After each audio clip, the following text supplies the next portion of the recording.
In 2019, the Indian government set an ambitious milestone for the blue economy to achieve 1 lakh crore rupees in seafood export revenue by the 2024 to 25 fiscal year.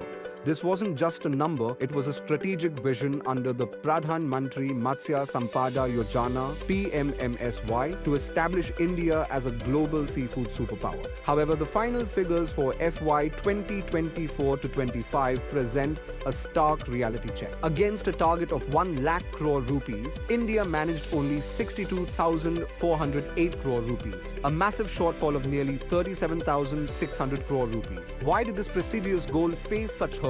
And why has the government now reset the deadline to 2030? This is today's impact story.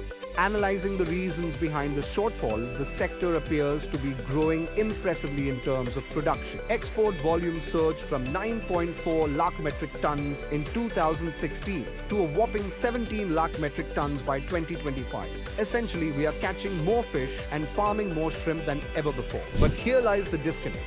Revenue value hasn't kept pace with volume. After peaking at 64,000 crore rupees in 2022 to 23, export value began to decline. The primary reason is our dangerously narrow export basket. With frozen shrimp accounting for a staggering 70% of our total export value, the entire sector has been pushed into a high-risk zone. The risks of this over-reliance became painfully clear in 2024 when demand slumped in our two primary markets, the USA and China. As global shrimp prices crashed, India, lacking product diversification, was hit hard. Simultaneously, our farmers have been battling a silent war against viral diseases, leading to lower quality and higher production costs, which in turn eroded export competitiveness. To make matters worse, the international Red Sea crisis sent freight costs spiraling by over 500%.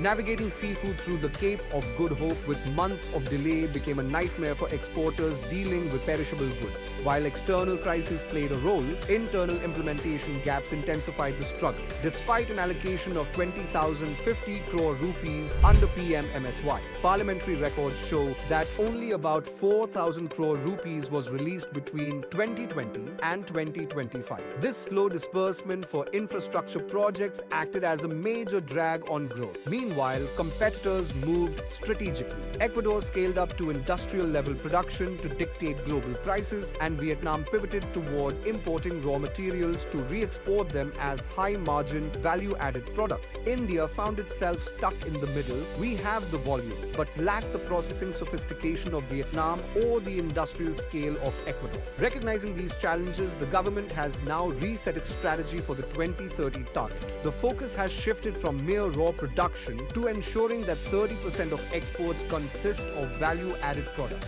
Budget 2026 laid the groundwork for this by abolishing customs duty on sea-caught fish and increasing duty-free limits on processing inputs from 1% to 3%. Furthermore, a massive boost came in February 2026 when the US Supreme Court struck down the heavy 58% tariffs imposed during the Trump era. With the tax burden falling back to 15%, Indian farmers finally have room to breathe. To hit the 2030 target, India needs a consistent annual growth of at least 10%. This is achievable, but only if we diversify beyond shrimp and accelerate infrastructure implementation. India has the potential to be a seafood superpower, but the next 5 years will be the ultimate test of our execution and persistence. What do you think? Can these new reforms take us past the 1 lakh crore rupees mark, or will we remain vulnerable due to over-reliance on a single product? Share your thoughts in the comments. For more such impact stories, follow Fishery News.